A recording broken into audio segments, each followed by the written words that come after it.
ಎಲ್ಲ ಒಂದು 8ನೇ ತರಗತಿಯ ವಿದ್ಯಾರ್ಥಿಗಳಿಗೆ ಟ್ರೂಸಿಕ್ ಅಫಿಷಿಯಲ್ ಚಾನಲ್ಗೆ ಸ್ವಾಗತ. ನಾನು ಚೇತನ್ ಸಿ.ಕೆ. 8ನೇ ತರಗತಿ SA2 ಎಕ್ಸಾಮ್ 2026 ಯಾರೆಲ್ಲ ಬರಿತಾ ಇದ್ದೀರಾ, ನಿಮಗೆ ಇವತ್ತಿನ ಈ ಒಂದು ವಿಡಿಯೋದಲ್ಲಿ SA2 ಎಕ್ಸಾಮ್ಗೆ ಬೋರ್ಡರ್ ಬಿಟ್ಟಿರುವ DSCRT ಬೋರ್ಡರ್ ಬಿಟ್ಟಿರುವ ಸಮಾಜ ವಿಜ್ಞಾನ ವಿಷಯದ ಮಾಡಲು ಕ್ವಶನ್ ಪೇಪರು ಉತ್ತರ ಸಹಿತ ನೋಡೋಣ. ಈ ಒಂದು ಕ್ವಶನ್ ಪೇಪರು ವೆರಿ ಇಂಪಾರ್ಟೆಂಟು ನಿಮ್ಮ ಒಂದು SA2 ಎಕ್ಸಾಮ್ಗೆ. ಯಾಕಂದರೆ ಇಲ್ಲಿ ಯಾವ ರೀತಿ ಪ್ಯಾಟರ್ನ್ ಕೊಟ್ಟಿದ್ದಾರೆ, ಇದೇ ಪ್ಯಾಟರ್ನಲ್ಲಿ ನಿಮ್ಮ ಒಂದು SA2 ಎಕ್ಸಾಮ್ ಸಮಾಜ ವಿಜ್ಞಾನ ವಿಷಯದ ಕ್ವಶನ್ ಪೇಪರ್ ಇರ್ತದೆ. ಅಷ್ಟೇ ಅಲ್ಲದೆ ತುಂಬ ಪ್ರಶ್ನೆಗಳು ಇಲ್ಲಿಂದ ರಿಪೀಟ್ ಆಗ್ತವೆ. ಎಲ್ಲ ಪ್ರಶ್ನೆ ಕೂಡ ಇಂಪಾರ್ಟೆಂಟು. ಪ್ರತಿ ಪ್ರಶ್ನೆಯನ್ನು ಚೆನ್ನಾಗಿ ಓದ್ಕೊಳ್ಳಿ. ನಾನು ನಿಮಗೆ ಸಂಪೂರ್ಣ ಕ್ವಶನ್ ಪೇಪರು ಮಾದರಿ ಪ್ರಶ್ನೆ ಪತ್ರಿಕೆ ಉತ್ತರ ಸಹಿತ ಕೊಡ್ತೀನಿ. ಚೆನ್ನಾಗಿ ಓದ್ಕೊಂಡು ಹೋಗಿ, ನಿಮ್ಮ ಎಕ್ಸಾಮ್ಗೆ ತುಂಬಾ ಹೆಲ್ಪ್ ಆಗ್ತದೆ. ಓಕೆ, ಬನ್ನಿ ಇವತ್ತಿನ ಈ ಒಂದು ವಿಡಿಯೋನ ಶುರು ಮಾಡೋಣ. ಅದಕ್ಕಿಂತ ಮುಂಚೆ ಹೊಸದಾಗಿ ನಮ್ಮ ಒಂದು ಚಾನಲ್ ನೋಡ್ತಾ ಇದ್ದೀರಾ ಅಥವಾ ಚಾನಲ್ ಕರೋ ಸಬ್ಸ್ಕ್ರೈಬ್ ಮಾಡ್ಕೊಂಡಿಲ್ಲ, ತಪ್ಪದೆ ಚಾನಲ್ನ ಸಬ್ಸ್ಕ್ರೈಬ್ ಮಾಡ್ಕೊಳ್ಳಿ. ಯಾಕಂದರೆ ನಿಮಗೆ ನಿಮ್ಮೊಂದು 8ನೇ ತರಗತಿ SA2 ಎಕ್ಸಾಮ್ ಮುಗಿಯೋವರೆಗೆ ಎಲ್ಲ ವಿಷಯಗಳ SA2 ಎಕ್ಸಾಮ್ ಮುಗಿಯೋವರೆಗೆ ಪ್ರತಿಯೊಂದು ವಿಷಯದ ಪಾಸಿಂಗ್ ಪ್ಯಾಕೇಜು, ಸ್ಕೋರಿಂಗ್ ಪ್ಯಾಕೇಜು, ಜೊತೆಗೆ ಪಿಕ್ಸ್ ರನ್ ಪ್ರಶ್ನೆಗಳು, ಅಷ್ಟೇ ಅಲ್ಲದೆ ಎಲ್ಲ ವಿಷಯಗಳು ಕ್ವಶನ್ ಪೇಪರ್ಗಳು ಎಲ್ಲ ಕೂಡ ಇದೊಂದು ಚಾನಲ್ ಆಗ್ತೀವಿ. ಅವೆಲ್ಲ ಬೇಕು ಅಂತನ್ನೋರು ಈಗಲೇ ಚಾನಲ್ನ ಸಬ್ಸ್ಕ್ರೈಬ್ ಮಾಡ್ಕೊಳ್ಳಿ, ಕಡ್ಡಾಯ ಮಾಡ್ಕೊಳ್ಳಿ. ನೀವು ಮಾಡ್ಕೊಂಡ್ರೆ ಮಾತ್ರ ನಮ್ಮ ಎಲ್ಲ ವಿಡಿಯೋಸ್ ಇರ್ತವೆ. ಮಾಡಿದ್ರೆ ಜೊತೆಗೆ ವಿಡಿಯೋನ ಲೈಕ್ ಮಾಡಿಬಿಟ್ಟು ಎಲ್ಲ ಪ್ರಶ್ನೆ ಶೇರ್ ಮಾಡಿ. ಯಾರೆಲ್ಲ ಫ್ರೆಂಡ್ಸ್ ನಮಗೆ 8th ಅವ್ರಿಗೂ ಶೇರ್ ಮಾಡಿ, ಅವ್ರಿಗೂ ಹೆಲ್ಪ್ ಮಾಡಿ, ಖಂಡಿತ ಶೇರ್ ಮಾಡಿ. ಓಕೆ, ಬನ್ನಿ ಇವತ್ತಿನ ಈ ಒಂದು ವಿಡಿಯೋನ ಶುರು ಮಾಡೋಣ. ಈಗ ನಾನು ಚಾನಲ್ ನಿಮಗೆ 8th ಸ್ಟ್ಯಾಂಡರ್ಡ್ಗೆ SA2 ಎಕ್ಸಾಮ್ಗೆ ಕನ್ನಡ, ಇಂಗ್ಲೀಷು, ಗಣಿತ, ವಿಜ್ಞಾನ, ಸಮಾಜ ವಿಜ್ಞಾನ ಎಲ್ಲ ಕೂಡ ಇರ್ತದೆ ಚಾನಲಲ್ಲಿ. ಚಾನಲ್ಗೆ ಹೋಗಿ ನೋಡ್ಕೊಳ್ಳಿ. ಪ್ರತಿ ನಿಮಿಷದ ಕ್ವಶನ್ ಪೇಪರ್ ಆಗಿರ್ಬೋದು, passing package, scoring package, important ಕ್ವಶನ್ಗಳು ಅವನ್ನ ಹಾಕಿರ್ತೀನಿ. ಜಸ್ಟ್ ಚಾನಲ್ಗೆ ಹೋಗಿ ಎಲ್ಲ ಓದ್ಕೊಳ್ಳಿ. ನೋಡ್ತಾ ಹೋಗೋಣ. 8ನೇ ತರಗತಿ ದ್ವಿತೀಯ ಸಂಖ್ಯಾತ್ಮಕ ಮೂಲ್ಯಾಂಕನ SA2 ಮಾರ್ಚ್ 2026 ವಿಷಯ ಸಮಾಜ ವಿಜ್ಞಾನ ಮಾದರಿ ಪ್ರಶ್ನೆ ಪತ್ರಿಕೆ. ಗರಿಷ್ಠ ಅಂಕಗಳು 50, ಸಮಯ 2 ಗಂಟೆ. ಸೂಚನೆ ನೋಡ್ಕೊಳ್ಳಿ. ನಂತರ ಒಂದನೇ ಮೇಲೆ ನಿಮಗೆ 5 ಮಲ್ಟಿಪಲ್ ಇರ್ತವೆ, 5 ಬಹುಆಯ್ಕೆ ಪ್ರಶ್ನೆಗಳು ಇರ್ತವೆ. ಒಂದನೇ ಮೇಲಲ್ಲಿ 5 ಬಹುಆಯ್ಕೆ ಪ್ರಶ್ನೆಗಳು ನೋಡಿ. ಒಂದನೇ ಪ್ರಶ್ನೆ, ಹುಯೆನ್ ಥ್ಯಾಂಕ್ಸ್ನ ಪ್ರಸಿದ್ಧ ಕೃತಿಯನ್ನು ಕೇಳಿದರೆ ಯಾವುದಾಗ್ಬೋದು? CUKನ, ಇಂಡಿಕನ, ಜಿಯೋಗ್ರಫಿನ, ಗೋಕೋಕಿನ. ಸರಿಯಾದ ಉತ್ತರ ಆಪ್ಷನ್ A, CUK. ಹುಯೆನ್ ಥ್ಯಾಂಕ್ಸ್ನ ಕೃತಿ ಯಾವುದು? CUK. ನಂತರ ನೆಕ್ಸ್ಟು ಕ್ವಶನ್ ನಂಬರ್ 2, ರಾಜ್ಯಶಾಸ್ತ್ರದ ಪಿತಾಮಹ ಯಾರು? ತುಂಬಾ ಈಸಿ ಕ್ವಶನು ಮತ್ತು ವೆರಿ ಇಂಪಾರ್ಟೆಂಟ್ ಕ್ವಶನು. ರಾಜ್ಯಶಾಸ್ತ್ರದ ಪಿತಾಮಹ ಉತ್ತರ ಆಪ್ಷನ್ B, ಅರಿಸ್ಟಾಟಲ್. ಪ್ರಶ್ನೆಗೆ 3, ಭಾರತದಲ್ಲಿ ಪ್ರಥಮ ಬಾರಿಗೆ ಸಮಾಜಶಾಸ್ತ್ರ ಪರಿಚಯಿಸಲ್ಪಟ್ಟ ವಿಶ್ವವಿದ್ಯಾಲಯ ಯಾವ ವಿಶ್ವವಿದ್ಯಾಲಯ ಆಗಿರ್ಬೋದು? ಸಮಾಜಶಾಸ್ತ್ರ ಕೇಳಿದರೆ ಸಮಾಜಶಾಸ್ತ್ರ ಪರಿಚಯಿಸಲ್ಪಟ್ಟ ವಿಶ್ವವಿದ್ಯಾಲಯ ಅದಾಗಿರ್ಬೋದು. ಉತ್ತರ ಆಪ್ಷನ್ A, ಮುಂಬೈ ವಿಶ್ವವಿದ್ಯಾಲಯ. ಪ್ರಶ್ನೆಗೆ 4, ಹಣದ ಪ್ರತಿಫಲಕ್ಕೆ ಮಾಡುವ ದೈಹಿಕ ಮತ್ತು ಬೌದ್ಧಿಕ ಕೆಲಸ ಉತ್ತರ ಏನಾಗ್ಬೋದು? ಉತ್ತರ ಆಪ್ಷನ್ B ಆಗ್ತದೆ. ಆಪ್ಷನ್ B, ಸಾಂಸ್ಕೃತಿಕ ಚಟುವಟಿಕೆ ಸರಿಯಾದ ಉತ್ತರ. ಪ್ರಶ್ನೆಗೆ 5, ಪಾಲುದಾರಿಕೆ ಸಂಸ್ಥೆಗಳ ನೋಂದಣಿಗೆ ಅವಕಾಶ ನೀಡಿರುವ ಕಾಯ್ದೆ ಯಾವ ಕಾಯ್ದೆ? ಸರಿಯಾದ ಉತ್ತರ ಆಪ್ಷನ್ D, ಭಾರತದ ಪಾಲುದಾರಿಕೆ ಸಂಸ್ಥೆಗಳ ಕಾಯ್ದೆ 1932. ಇದು ಸರಿಯಾದ ಉತ್ತರ. ನಂತರ 2ನೇ ಮೇಲೆ ಬರ್ತದೆ, ಈ ಕೆಳಗಿನ ಪ್ರಶ್ನೆ ಉತ್ತರಿಸಿ. ಇವೇನು 1 ಅಂಕದ ಪ್ರಶ್ನೆ 5 ಇರ್ತವೆ. ಟೋಟಲಾಗಿ 5 ಅಂಕ, ಪ್ರತಿ ಪ್ರಶ್ನೆಗೆ 1 ಅಂಕ ಅಂದರೆ ಏನು 1 ಮಾರ್ಕ್ಸ್ ಕ್ವಶನ್ಸು. 6ನೇ ಕ್ವಶನ್ನು, ಗ್ರಾಮ ಸಭೆಯ ಅಧ್ಯಕ್ಷತೆಯನ್ನು ಯಾರು ವಹಿಸುತ್ತಾರೆ? ಗ್ರಾಮ ಸಭೆಯ ಅಧ್ಯಕ್ಷತೆ ಉತ್ತರ ನೋಡೋಣ. 6ನೇ ಕ್ವಶನ್ಗೆ ಆನ್ಸರು, ಗ್ರಾಮ ಸಭೆಯ ಅಧ್ಯಕ್ಷತೆಯನ್ನು ಗ್ರಾಮ ಪಂಚಾಯಿತಿ ಅಧ್ಯಕ್ಷರು ವಹಿಸುತ್ತಾರೆ. ಯಾರು? ಗ್ರಾಮ ಪಂಚಾಯಿತಿ ಅಧ್ಯಕ್ಷರು. ನಂತರ ಪ್ರಶ್ನೆಗೆ 7, ಸಂಸ್ಕೃತಿ ಎಂದರೇನು? ವೇರಿ ಇಂಪಾರ್ಟೆಂಟು, ಕೇಳ್ಬೋದು. ಉತ್ತರ, ಮಾನವ ಸಮಾಜದ ಸದಸ್ಯನಾಗಿದ್ದುಕೊಂಡು ಕಲಿತುಕೊಳ್ಳುವ ಜ್ಞಾನ, ಕಲೆ, ನೈತಿಕ ನಿಯಮ, ಕಾನೂನು ಮತ್ತು ರೂಢಿ ನೈಪುಣ್ಯತೆಗಳನ್ನೊಳಗೊಂಡ ಸಂಕೀರ್ಣ ವ್ಯವಸ್ಥೆ. ಏನೆಲ್ಲ? ಮಾನವ ಸಮಾಜದ ಸದಸ್ಯನಾಗಿದ್ದುಕೊಂಡು ಕಲಿತುಕೊಳ್ಳುವ ಜ್ಞಾನ, ಕಲೆ, ನೈತಿಕ ನಿಯಮ, ಕಾನೂನು ಮತ್ತು ರೂಢಿ ನೈಪುಣ್ಯತೆಗಳನ್ನೊಳಗೊಂಡ ಸಂಕೀರ್ಣ ವ್ಯವಸ್ಥೆ. ಪ್ರಶ್ನೆಗೆ 8, ಸಾಮಾಜಿಕ ಅಂತಃಕ್ರಿಯೆಯನ್ನು ವ್ಯಾಖ್ಯಾನಿಸಿ. ಅಂತಃಕ್ರಿಯೆ. ಸೊ 9ನೇ ಕ್ವಶನ್ ಆನ್ಸರ್ ನೋಡೋಣ. ನೋಡಿ, ಭೂಮಿಯು 460 ಕೋಟಿ ವರ್ಷ ಹಳೆಯದಾಗಿದೆ. ನಂತರ ಪ್ರಶ್ನೆಗೆ 10,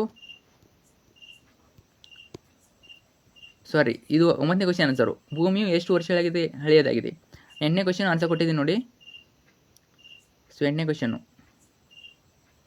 ನಮ್ಮ ದಿನನಿತ್ಯದ ಜೀವನದಲ್ಲಿ ಅನೇಕ ಜನರೊಡನೆ ನಡೆಸುವ ಒಡನಾಟವೇ ಸಾಮಾಜಿಕ ಅಂತಃಕ್ರಿಯೆ.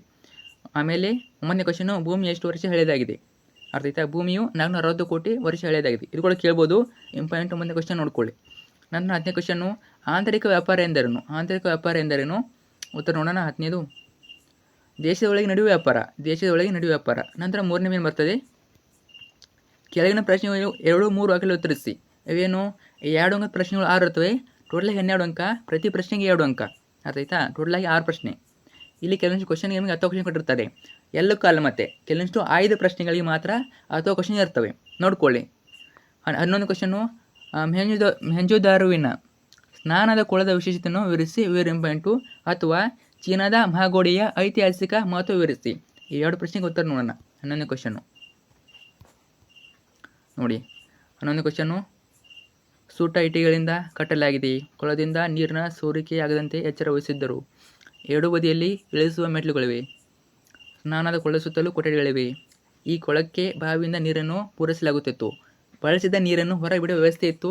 ಈ ಕೊಳವನ್ನು ಮುಖ್ಯ ವ್ಯಕ್ತಿಗಳು ಸ್ನಾನ ಮಾಡಲು ಬಳಸುತ್ತಿರಬಹುದು. ಯಾವುದಾದ್ರು 4 ಬರಬೇಕು. ನೋಡಿ, ಇಲ್ಲೊಂದು ಪಾಯಿಂಟ್ ಹೇಳ್ತೀನಿ. ನಿಮಗೆ ತುಂಬ ಕನ್ಫ್ಯೂಸ್ ಆಗಿದ್ದಾರೆ ಎಷ್ಟು ಮಾರ್ಕ್ಸಿಗೆ ಎಷ್ಟು ಬರಬೇಕಂತ. ಇಲ್ಲೊಂದು ಪಾಯಿಂಟ್ ಹೇಳ್ತೀನಿ ಕೇಳಿ. 2 ಮಾರ್ಕ್ಸಿಗೆ 4 ಪಾಯಿಂಟ್ ಬರಬೇಕು. 2 ಮಾರ್ಕ್ಸಿಗೆ 4 ಪಾಯಿಂಟು, 3 ಮಾರ್ಕ್ಸಿಗೆ 6 ಪಾಯಿಂಟು, 4 ಮಾರ್ಕ್ಸಿಗೆ 8 ಪಾಯಿಂಟನ್ನು ಬರಬೇಕು. ಅರ್ಥ ಆಯ್ತಾ. 2 ಮಾರ್ಕ್ಸಿಗೆ 4, 3 ಮಾರ್ಕ್ಸಿಗೆ 6, 4 ಮಾರ್ಕ್ಸಿಗೆ 8 ಪಾಯಿಂಟು ಕನಿಷ್ಠ ಬರಬೇಕು. ಜಾಸ್ತಿ ಕೂಡ ಬರಿಬೋದು, ಆದರೆ ಕನಿಷ್ಠ ಇಷ್ಟನ್ನು ಬರೀಬೇಕು. ಅರ್ಥ ಆಯ್ತಾ. ಇಷ್ಟು ಪಾಯಿಂಟನ್ನು ಬರೆದ್ರೆ ನಿಮಗೆ ಫುಲ್ ಮಾರ್ಕ್ಸ್ ಕೊಡ್ತಾರೆ. ಕನಿಷ್ಠ ಅಷ್ಟು ಬರಲೇಬೇಕು. ಜಾಸ್ತಿ ಬರೀ ಪರವಾಗಿಲ್ಲ, ಗೊತ್ತಿರ ಬರೀರಿ. ಅಥವಾ ಕ್ವಶನ್ ನೋಡಿ. ಚೀನಾ ಹಲವು ಸಣ್ಣ ಪುಟ್ಟ ಸಂಸ್ಥಾನಗಳನ್ನು ಒಳಗೊಂಡಿತು. ನಂತರ ಎಲ್ಲವನ್ನು ಸೇರಿ 7 ದೊಡ್ಡ ರಾಜ್ಯಗಳನ್ನು ನಿರ್ಮಿಸಿತು. ನಂತರ ರಾಜ್ಯದ ರಕ್ಷಣೆಗೆ ಗಡಿಯುದ್ದಕ್ಕೂ ಸ್ವತಂತ್ರವಾದ ಗೋಡೆಗಳನ್ನು ನಿರ್ಮಿಸಲಾಯಿತು. ಉತ್ತರ ಭಾಗದಿಂದ ಮಾಡುತ್ತಿದ್ದ ದಾಳಿ ತಡೆಯಲು ನಿರ್ಮಿಸಲಾಯಿತು. ಮಹಾಗೋಡೆಯನ್ನು 7ನೇ ಶತಮಾನದಲ್ಲಿ ಕಟ್ಟಲು ಪ್ರಾರಂಭಿಸಲಾಯಿತು. ಸಾಮಾನ್ಯ ಶಕ ಪೂರ್ವ 16ನೇ ಶತಮಾನದವರೆಗೂ ಕಟ್ಟಲಾಯಿತು. ಗೋಡೆಯ ಉದ್ದ 5,000 ಕಿಲೋಮೀಟರ್. ಜಗತ್ತಿನ ವಿಸ್ಮಯಗಳಲ್ಲಿ ಇದು ಒಂದಾಗಿದೆ. ಇದರಲ್ಲಿ ಯಾವುದೋ 4ನ ಬರಬೇಕು, ನಿಮ್ಮಿಷ್ಟ. ಯಾವುದೋ ತುಂಬಾ ಈಸಿ, ಅವನ್ನ 4ನ ಬರೀರಿ. ನಂತರ 12ನೇ ಕ್ವಶನ್ನು, ಬುದ್ಧನು ಬೋಧಿಸಿದ 6 ಸತ್ಯಗಳು ಯಾವುವು?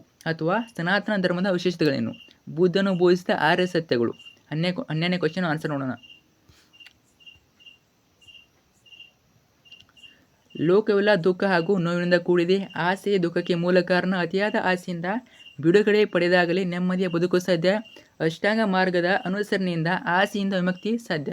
ಅಥವಾ ಸನಾತನ ಧರ್ಮದ ವಿಶೇಷತೆಗಳು, ಎಲ್ಲರೂ ಸುಖಿಗಳಾಗಿರಲಿ, ಎಲ್ಲರೂ ರೋಗಗಳ ಚಿಂತನೆಗಳಿಂದ ಮುಕ್ತವಾಗಿರಲಿ ಅಥವಾ ಮುಕ್ತರಾಗಿರಲಿ, ಎಲ್ಲರೂ ಶುಭವನ್ನೇ ಕಾಣುವಂತಾಗಲಿ, ಯಾರೂ ದುಃಖಿತರಾಗದೇ ಇರಲಿ. ಇಷ್ಟು ಬರೆದು ನಿಮಗೆ 2 ಮಾರ್ಕ್ಸನ್ನ ಕೊಡ್ತಾರೆ. ನಂತರ 13ನೇ ಕ್ವಶನ್ನು,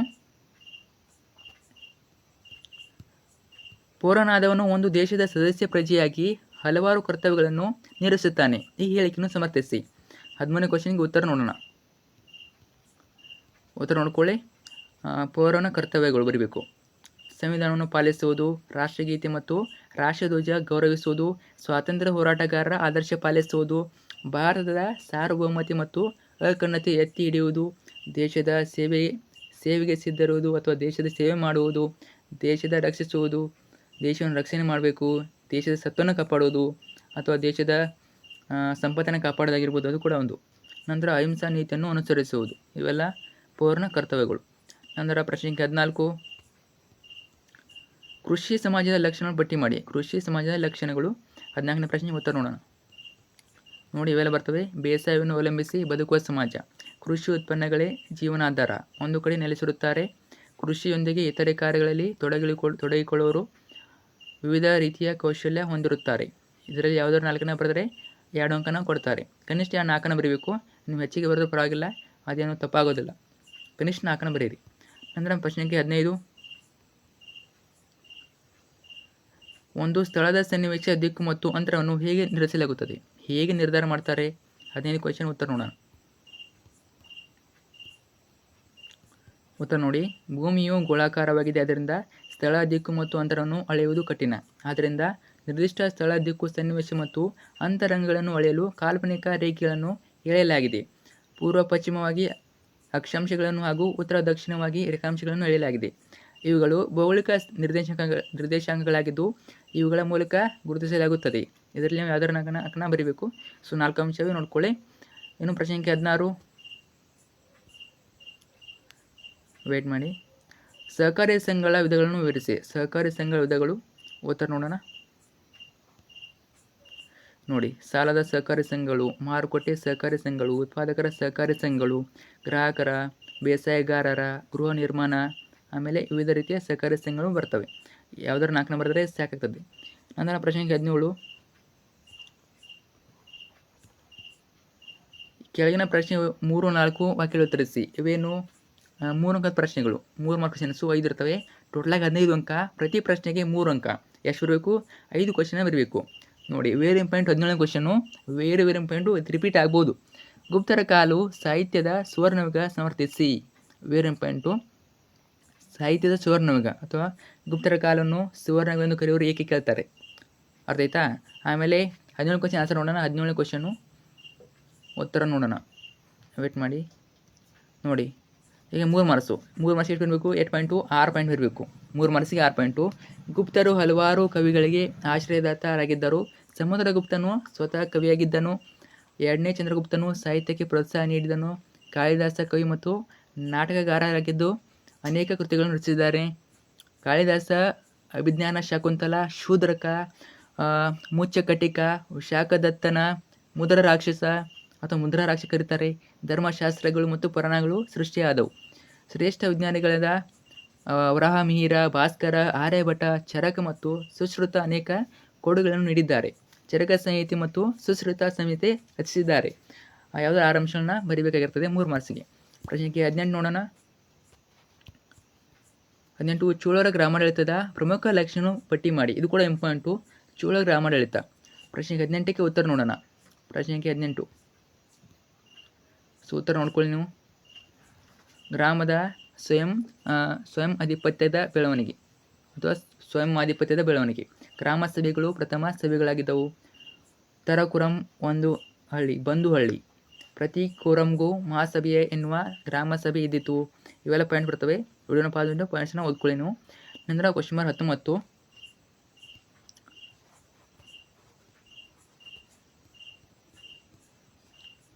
ಹವಾಮಾನ ಮತ್ತು ವಾಯುಗುಣದ ವ್ಯತ್ಯಾಸಗಳನ್ನು ಪಟ್ಟಿ ಮಾಡಿ. ಇದು ಕೂಡ ಇಂಪಾರ್ಟೆಂಟು, ಕೇಳ್ಬೋದು.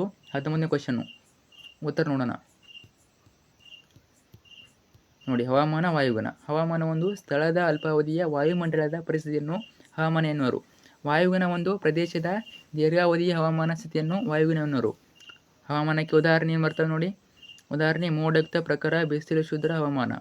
ಉದಾಹರಣೆ ಯಾವುದಕ್ಕೆ? ವಾಯುಗುಣಕ್ಕೆ ಸಮಭಾಜಕ ವೃತ್ತದ ವಾಯುಗುಣ, ಮರುಭೂಮಿ ವಾಯುಗುಣ. ನಂತರ ಇನ್ನೂ ಪಾಯಿಂಟ್ಸ್ ಇವೆ. ವಿಡಿಯೋನ ಪಾಸ್ಬಿಟ್ಟು ಪಾಯಿಂಟ್ಸ್ ನೋಡ್ಕೊಳ್ಳಿ. ಒಂದು 3 ಪಾಯಿಂಟ್ ಬರೋದು ಸಾಕು. ಅವು 3 ಟೋಟಲಾಗಿ 6 ಪಾಯಿಂಟ್ ಬರೀರಿ. ಈ ಕಡೆ 3, ಈ ಕಡೆ 3, ಇದು ಸಾಕು. ಓಕೆ, ನಿಮಗೆ 3 ಮಾರ್ಕ್ಸನ್ನ ಕೊಡ್ತಾರೆ. ಪ್ರತಿ ಪಾಯಿಂಟ್ಗೂ 1 ಮಾರ್ಕ್ಸನ್ನೇ ಇರ್ತದೆ. ಓಕೆ, ಪ್ರತಿ ವ್ಯತ್ಯಾಸಕ್ಕೂ 1 ಮಾರ್ಕ್ಸು. ಅಂದರೆ 20ನೇ ಕ್ವಶನ್ನು, ಜಲಮಾಲಿನ್ಯದ ದುಷ್ಪರಿಣಾಮಗಳನ್ನು ಪಟ್ಟಿ ಮಾಡಿ. ಇದು ಕೂಡ ಇಂಪಾರ್ಟೆಂಟ್ ಕ್ವಶನ್ನು. ಅಂದರೆ 21, ಶ್ರಮದ ಮಹತ್ವವನ್ನು ವಿವರಿಸಿ. 20 ಮತ್ತು 21ನೇ ಕ್ವಶನ್ಗೆ ಉತ್ತರ ನೋಡೋಣ. 20, 21. 20ನೇ ಕ್ವಶನ್ ನೋಡಿ, ನೀರು ಕಲುಷಿತವಾಗುತ್ತದೆ. ಕಾಲರ, ಕ್ಷಯ, ಕಾಮಲೆ ರೋಗಗಳು ಹರಡುತ್ತವೆ, ಬರುತ್ತವೆ. ಆಯ್ತಾ? ನಂತರ ಜಲಚರಗಳ ಸಾವಿಗೆ ಕಾರಣವಾಗುತ್ತದೆ. ವ್ಯವಸಾಯಕ್ಕೆ ಹಾನಿ ಉಂಟಾಗ್ತದೆ. ಪರಿಸರ ಅಸಮತೋಲನತೆ ಕಾರಣವಾಗುತ್ತದೆ. ಮತ್ತು ಪರಿಸರ ನಾಶ ಕೂಡ ಆಗ್ಬೋದು. ನೀರಿನಲ್ಲಿರುವ ಆಮ್ಲಜನಕದ ಪ್ರಮಾಣ ಕಡಿಮೆ ಆಗುತ್ತದೆ. ಯಾವುದೋ 6 ಅಂಶಗಳನ್ನ ಬರಿಬೇಕು. 20ನೇ ಕ್ವಶನ್ ನೋಡಿ, ಒಂದು ದೇಶದ ಪ್ರಗತಿಗೆ ದೈಹಿಕ ಮತ್ತು ಮಾನಸಿಕ ಶ್ರಮಗಳೆರಡು ಮಹತ್ವದ್ದಾಗಿದೆ. ಇದೇ ರೀತಿ ಪಾಯಿಂಟ್ಸ್ ಇವೆ. ವಿಡಿಯೋನ ಪಾಸ್ ಮಾಡಿಟ್ಟು ಅಥವಾ ಸ್ಟಾಪ್ ಮಾಡಿಟ್ಟು ಈ ಪಾಯಿಂಟ್ಸ್ನ ಕೂಡ ನೀವು ಓದ್ಕೊಳ್ಳಿ ಅಥವಾ ಬರ್ಕೊಳ್ಳಿ. ನಿಮ್ಮ ಎಕ್ಸಾಮ್ಗೆ ಹೆಲ್ಪ್ ಆಗ್ತದೆ. ಟೈಮ್ ಇದೆ ಬರ್ಕೊಳ್ಳಿ ಅಥವಾ ಇಲ್ಲೇ ಓದ್ಕೋಬೋದು. ನಂತರ ನೆಕ್ಸ್ಟ್ ಕ್ವಶನ್ ಹೋಗೋಣ. 22ನೇ ಕ್ವಶನು,